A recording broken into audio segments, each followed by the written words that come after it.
Subscribe now and press the bell icon. Never miss an update. आज हम कक्षा 10 का विषय गणित दो चर वाले रैखिक समीकरण युग्म का भाग 8 देखेंगे। इसके पहले आपको 7 भाग तक का वीडियो बनाया गया है।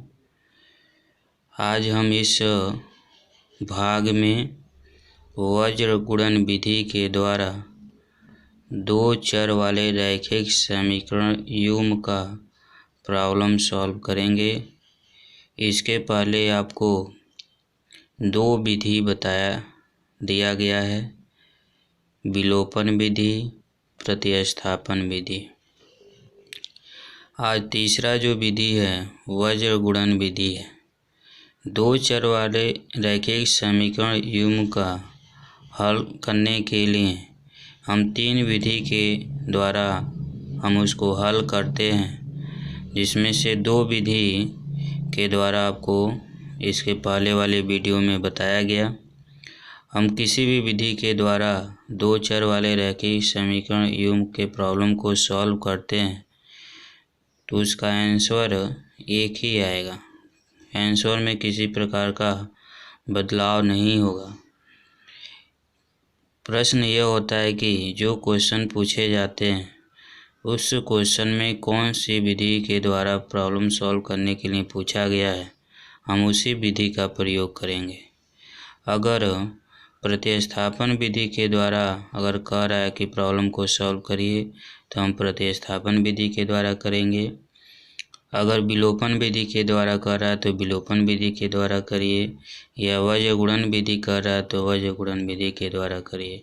अगर कोई विधि नहीं पूछ रहा है तो आप जो चाहें वो विधि का प्रयोग कर सकते हैं, ठीक है ना।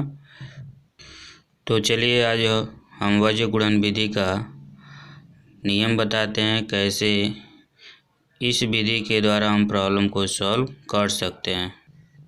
यहाँ पे मान लेंगे कि दो चर वाले रैखिक समीकरण युग्म इस प्रकार हैं। a1x plus b1y plus c1 equal to 0 और a2x plus b2y plus c2 equal to 0। ये दो समीकरण लिखे गए हैं। इस वाले को हम समीकरण नंबर 1 मान लेंगे और दूसरे को समीकरण नंबर 2 मान लेंगे, ठीक है ना।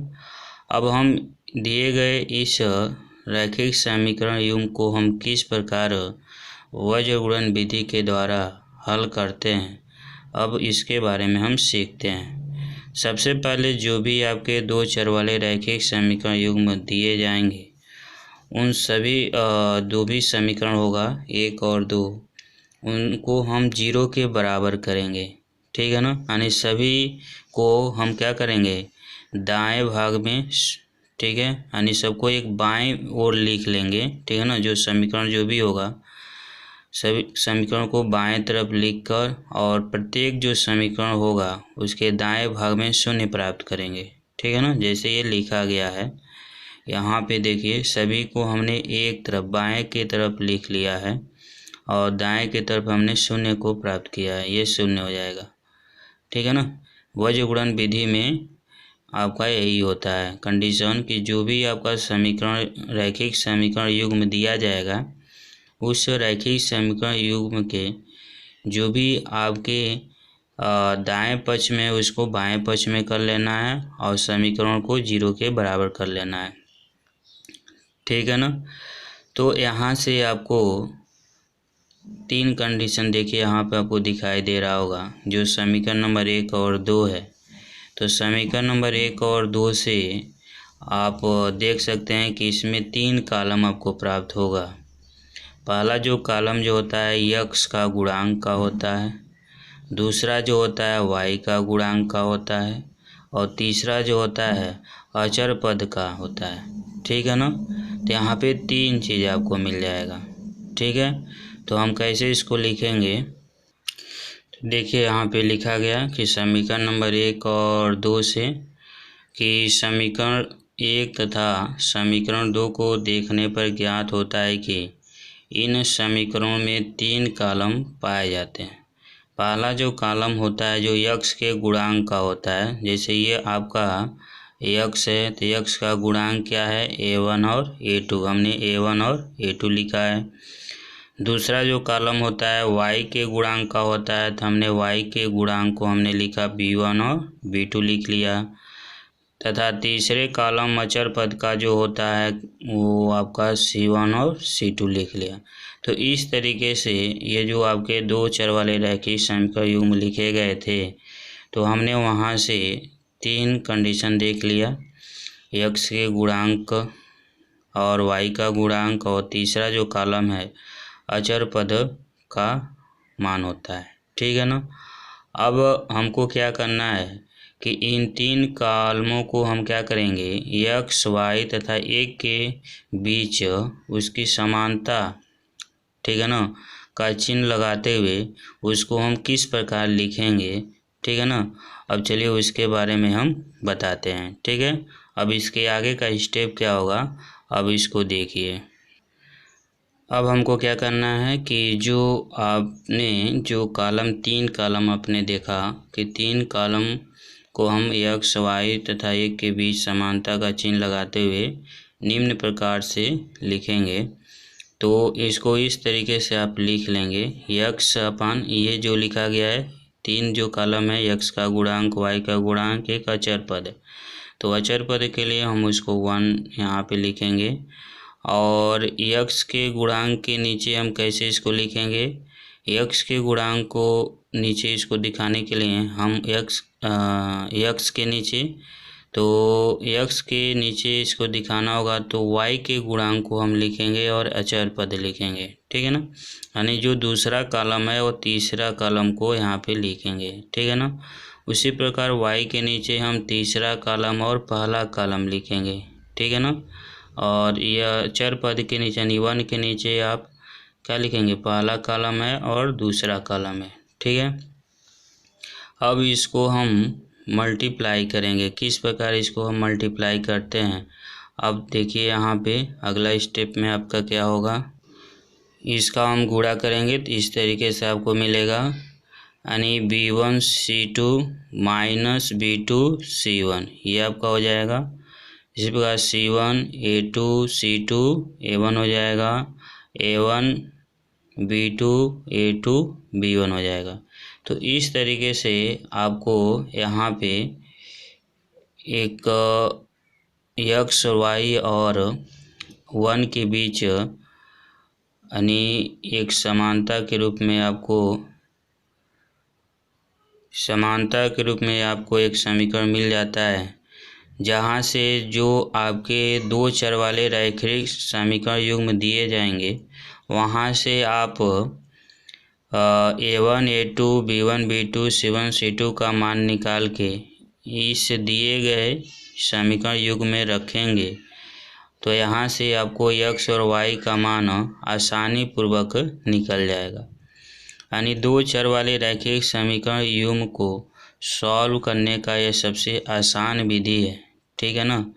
और यहाँ पे ये जो आप देख रहे हो इसको किस प्रकार लिखा गया है, x के लिए जो x के हर के लिए जो लिखा गया, यानी x के गुणांक को छोड़ के y का गुणांक और अचर पद लिखा गया है। जब y के हर के नीचे लिखना होगा तो y के गुणांक को छोड़ देंगे और एक क्रम में लिखेंगे। ठीक है ना। उसके आगे के क्रम के अनुसार से इसके नीचे हम लिखते हैं। अब यही आपका एक वज्र गुणन विधि सॉल्व करने का एक कंडीशन होता है। हम इसी विधि के द्वारा वज्र गुणन विधि के प्रॉब्लम को वज्र गुणन विधि के द्वारा दिए गए प्रॉब्लम को हम सॉल्व कर सकते हैं बहुत ही आसानी पूर्वक। ठीक है ना। तो चलिए हम आपको इस पर आधारित कुछ प्रश्नों को आपको बताते हैं कि इस प्रकार हम इस पर आधारित प्रश्नों को सॉल्व करेंगे। ठीक है ना। चलिए पहला जो उदाहरण आपका दिया गया है, वज्र गुणन विधि का प्रयोग करते हुए निम्न रैखिक समीकरण युग्म को हल करना है। यहाँ पे आपके पास दो समीकरण लिखा गया है, x प्लस वाई बराबर 7 लिखा गया है और 5x प्लस 12y बराबर 7 लिखा गया है, ठीक है ना। अब हमको इसको वज्र गुणन विधि के द्वारा सॉल्व करेंगे।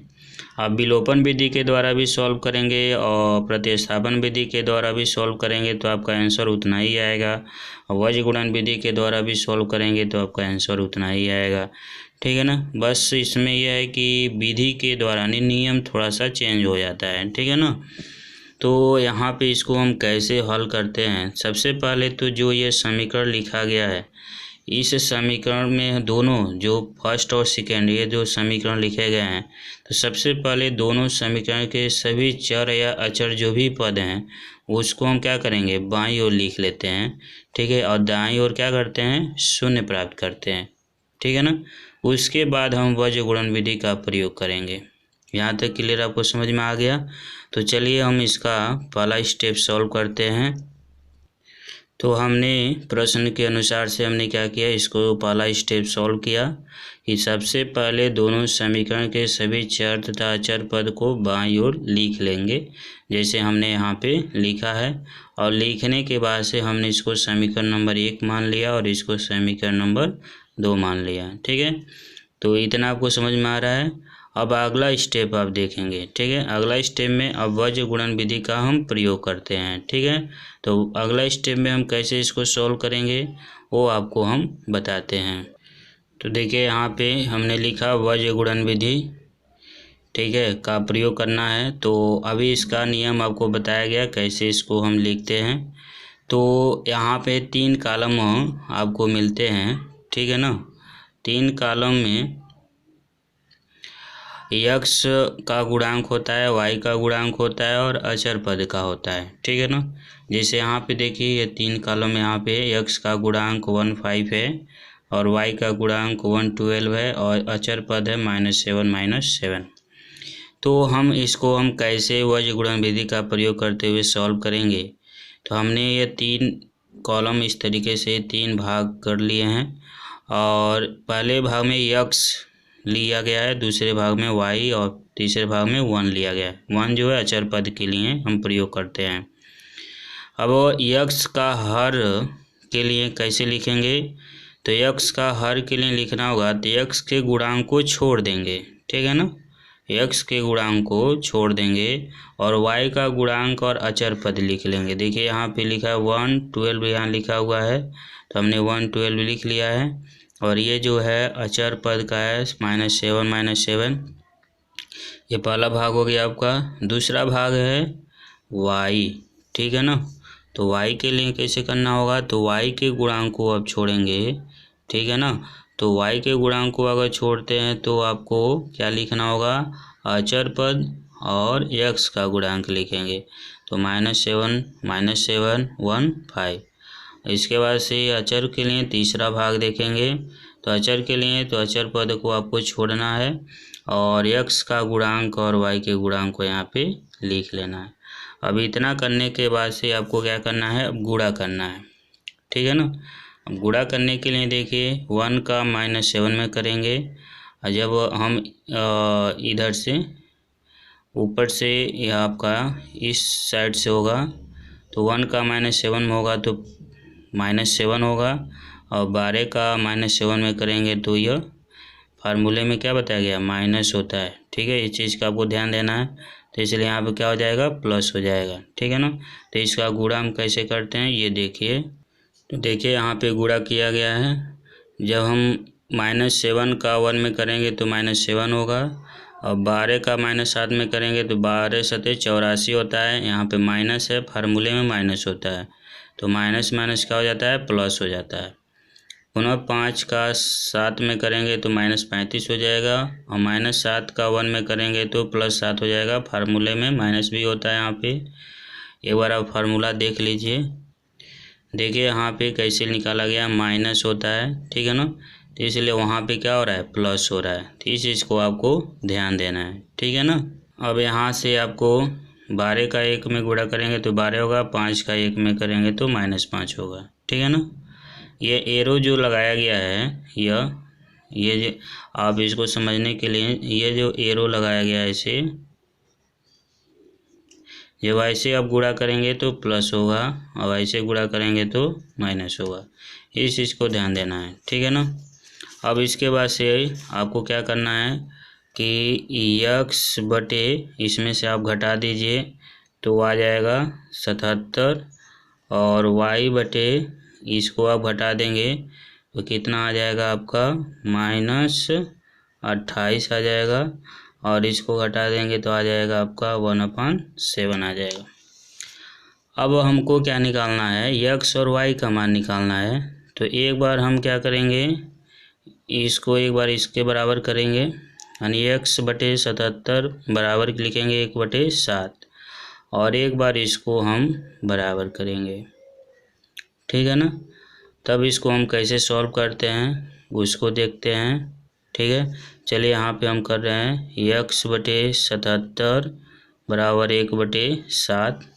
इसका हम इसमें गुणा कर देंगे 7 यक्स हो जाएगा 77 का 1 में गुणा करेंगे 77 होगा तो यक्स बराबर 77/7 यानी 11। यक्स का मान कितना आ गया 11, ठीक है। अब इसको हम सॉल्व करते हैं तो y/-28 और 1/7 इसका इसमें गुणा करेंगे तो 7y हो जाएगा -28 तो y बराबर -28/7 तो माइनस का हो जाएगा 4। तो इस तरीके से x और y का मान आप निकाल सकते हैं वज्र गुणन विधि के द्वारा। और वज्र गुणन विधि के द्वारा दो चर वाले रैखिक समीकरण युग्म को सॉल्व करने का सबसे आसान तरीका है और बहुत ही कम समय में हम x और y का मान निकाल सकते हैं, ठीक है। तो ये आपको प्रश्न समझ में आ गया। चलिए एक और प्रश्न और बताते हैं आपको अच्छे से समझ में आ जाए, ठीक है। प्रश्न देखिए आपके सामने है 2x + y = 5, 3x + 2y = 8। इसको हम वज्र गुणन विधि के द्वारा सॉल्व करते हैं। तो इसके पहले जो आपको प्रश्न बताया गया है कि सबसे पहले जो आपका समीकरण युग्म दिया जाएगा, ठीक है ना, इस समीकरण युग्म को पहले हम सभी पद को एक बाईं तरफ लिख लेते हैं और इसको हम 0 के बराबर कर लेते हैं, ठीक है ना। तो यहाँ पे सबसे पहले जो समीकरण आपका दिया गया है समीकरण, इसको हम लिखेंगे 2x + y - 5 = 0 और 3x + 2y - 8 = 0। इसको समीकरण नंबर 1 और इसको समीकरण नंबर 2 मान लेंगे, ठीक है ना। अब हम यहाँ पे वज्र गुणन विधि का प्रयोग करेंगे, यहाँ लिखेंगे वज्र गुणन विधि, वज्र गुणन विधि। तो यहाँ पे क्या होगा, पहले इसका बताया गया कि 3 भाग होगा, यक्स बटे क्या होगा, यक्स का गुणांक नहीं लिखना है, वाई का गुणांक लिखना है और अचर पद लिखना है। तो इसमें वाई का गुणांक क्या है 1, इसमें क्या है 2 है, ठीक। अब यहाँ पे क्या है -5 और ये क्या है -8। अब हमको ऐसे गुणा करना है, एरो देख रहे हो ऐसे लगा है, ठीक। और पुनः अब दूसरा भाग है वाई, तो वाई का जब हर लिखेंगे तो वाई के गुणांक को नहीं लिखना है, -5 -8 और उसके बाद से 2 3। ये समझ में आ गया आपको कैसे लिखा जा रहा है, समझ में आ गया हो तो अच्छी बात है। और अगर नहीं समझ में आता है तो आप कमेंट बॉक्स में लिख के आप अपनी प्रॉब्लम को शेयर कर सकते हैं। अब यहाँ पे अचर पद के लिए हैं तो अचर पद के लिए अचर पद का मान नहीं लिखेंगे, यहाँ पे पहला कॉलम और दूसरा कॉलम लिख लेंगे जो x और y के गुणांक हैं, ठीक है ना। अब यहाँ से हम इसको एरो लगा लेंगे। अब देखिए यहाँ पे आपको गुणा करना है, ठीक है ना। गुणा करने के लिए यहाँ पे x/8 का 1 में करेंगे तो 8 होगा और 2 का 5 में करेंगे तो 10, माइनस है तो -10, फार्मूले में क्या होता है माइनस होता है तो +10 हो जाएगा, y/3 का 5 में करेंगे तो -15, और 8 का 2 में करेंगे 16, -16, और जब इधर से आप करते हैं तो आपका माइनस होता है तो ये प्लस हो जाएगा 16। 1/2, 2 दूना 4 और 2 3 करने 3। यहाँ तक समझ में आ गया आपको? चलिए अब आगे देखिए। 8 और 10 कितना हो गया? 18, और y/, घटा लेंगे तो 1 आ जाएगा, और इसमें से घटा लेंगे तो 1 आ जाएगा। देखिए कितना आसानी से प्रॉब्लम सॉल्व हो रहा है। अब हम x/18 को इसके बराबर लिख लेंगे। x/18 बराबर 1, ये 1 हो गया तो x का मान कितना आ गया? 18 आ गया। इसी तरीके से y/1 है बराबर 1, तो y का मान 1 आ गया। तो यहाँ पे लिखेंगे अतः x बराबर 18, y बराबर 1, यह इसका आंसर हो जाएगा। ठीक है ना? तो आपने देखा कितना आसानी से हमने वज्र गुणन विधि का प्रयोग करके 2 चर वाले रैखिक समकोणीय युग्म के प्रॉब्लम को हमने सॉल्व कर दिया। ठीक है, तो आई होप आप लोगों को ये प्रश्न समझ में आ गया होगा। अगर इसमें किसी प्रकार का अगर प्रॉब्लम होता है तो आप कमेंट बॉक्स में लिख के अपनी प्रॉब्लम को शेयर करें और अभ्यास के प्रश्नों को लगाने का प्रयास करें। जो प्रश्न नहीं आते हैं उसको आप पूछ सकते हैं। ठीक है, थैंक यू।